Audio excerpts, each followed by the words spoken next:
आत्मा के अंदर साफ करने वाला मैल आपका ईश्वर ही है। एक गुरु के दो शिष्य थे। दोनों लंबे समय से गुरु के निर्देशों में साधना करते आ रहे थे। एक बार दोनों ने अपने गुरु से दीक्षा देकर सन्यासी बनाने का आग्रह किया। गुरु ने कहा, उचित, ठीक है, आप दोनों को कल दीक्षा देंगे और आप दोनों कल नदी पर स्नान कर नवीन वस्त्र धारण कर मेरे पास आना। मैं दोनों को दीक्षा दूंगा। अगले दिन प्रातःकाल दोनों शिष्य नदी पर स्नान करने गए तो उनके गुरु भी उनके पीछे चल दिए। गुरु साथ में एक ग्रामीण व्यक्ति को ले गए। पहला शिष्य स्नान करने के पश्चात नवीन वस्त्र धारण कर वापिस आ रहा था। मार्ग में उस ग्रामीण ने उसके ऊपर कूड़ा डाल दिया, कचरा डाल दिया। पहला शिष्य क्रोधित होता हुआ बोला, तुमने मेरे वस्त्र खराब कर दिए। आज मैं दीक्षा लेकर सन्यासी बनने जा रहा था। अब मुझे दोबारा स्नान करके फिर से पुनः वस्त्र बदलने पड़ेंगे। यह कहकर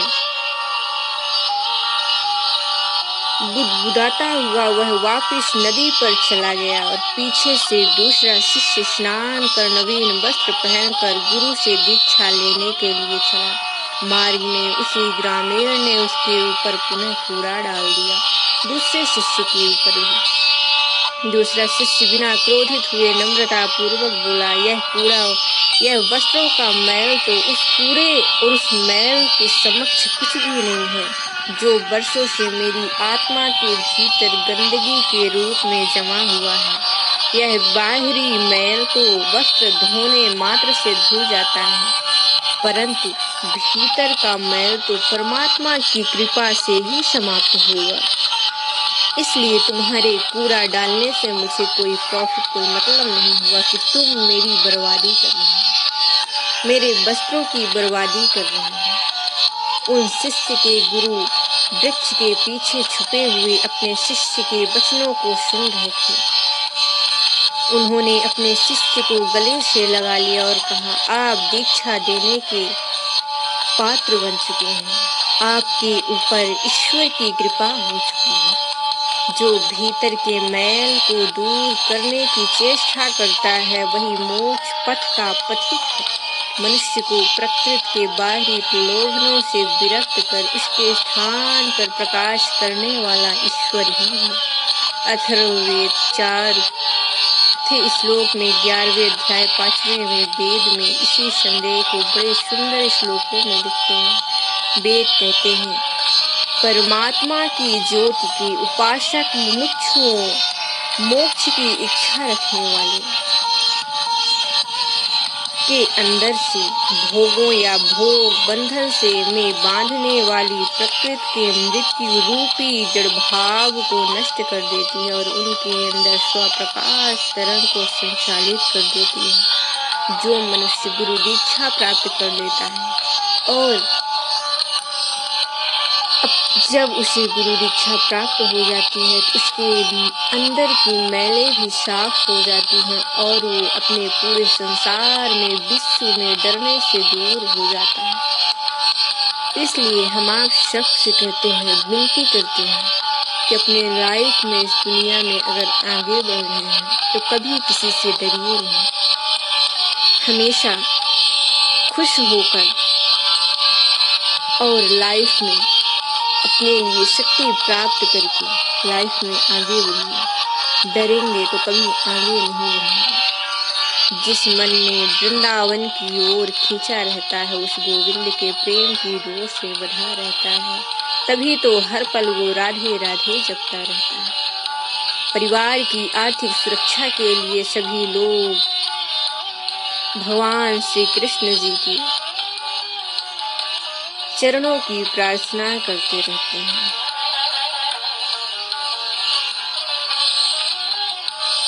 सत्संग के बिना बीमा, सेवा के बीमा, सिमरन का बीमा, यह बिना पैसा की बीमा है और इसका गारंटर भगवान है। इसका लाभ जिंदगी के साथ भी जिंदगी बदल देती है। निरंतर भगवान श्री कृष्ण जी की हरे हरे कृष्णा कृष्णा कृष्णा हरे हरे, हरे राम राम राम हरे हरे जपने से भगवान श्री कृष्ण जी सबकी मनोकामनाएं पूर्ण कर देते हैं।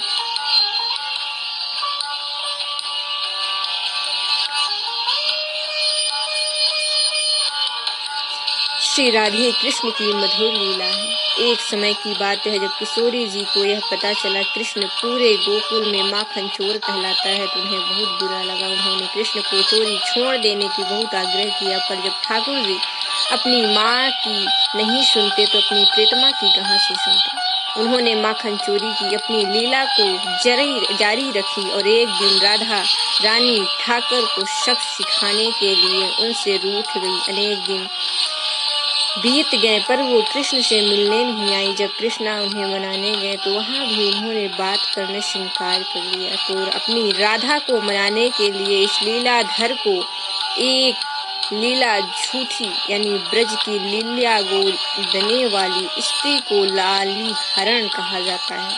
तो कृष्ण घूंघट ओढ़कर एक लाली हरण का वेश बनाकर बरसाने की गलियों को पुकार रहे एवं पुकारते हुए घूमने लगे। जब वो बरसाने राधा रानी की ऊंची अटरियों के नीचे आए तो आवाज देने लगे, मैं दूर गांव से आई हूँ, देख तुम्हारी ऊंची अटारी, दीदार की मैं प्यासी, दर्शन दो वृषभानु दुलारी, हाथ जोड़ विनती करूँ, अर्ज मान ले हमारी, आपकी गलियन गुहार करूँ, लील्या गुदवालो प्यारी।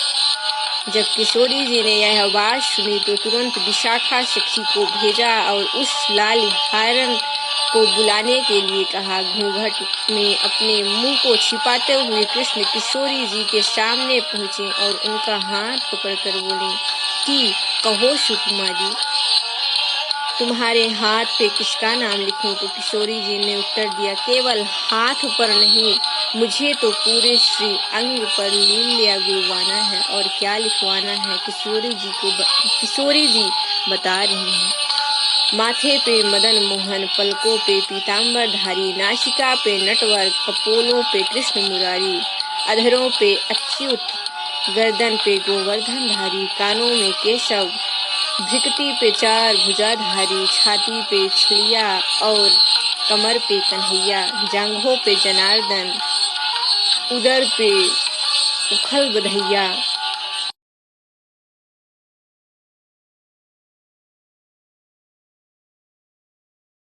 गुदाओं पर ग्वाल, नाभि पे नाग नचैया यानी नाग नचैया। जब भगवान श्री कृष्ण जी नाग पर नृत्य किए थे। बाहों पे लिख बनवारी, हथेली पे हलधर के भैया, नाकों पे लिख नारायण, पैरों के जग पालनहारी, चरणों में चोर चित का, मन में मोर मुकुटधारी, नैनों में तू गोद दे नंदन नंद की सूरत प्यारी, रोम रोम पे लिख दे मेरे रसिया रास बिहारी। जब ठाकुर जी ने सुना कि राधा अपने रोम रोम में मेरा नाम लिखवाना चाहती है तो खुशी से बौरा गए, यानी इतना वो खुश हो गए कि प्रभु उन्हें अपनी शुद्ध ना रही कि वो भूल गए कि वो एक लाल हिरण के वेश में बरसाने के महल में राधा के सामने बैठे हुए हैं। वो सारा अपना दृश्य उठा लिए। राधे रानी जी समझ भगवान श्री कृष्ण जी तो एक लाली हारिन बनकर आए थे। मैं राधा को ऐसे मनाऊंगा, उसके पास जाऊंगा और इस वेश पर जाऊंगा तो वो मुझे नहीं पहचानेगी, परंतु सारी अपनी शुद्धि बुद्धि भूल गए और श्री राधे रानी जी के सामने उनका वेश सामने आ गया।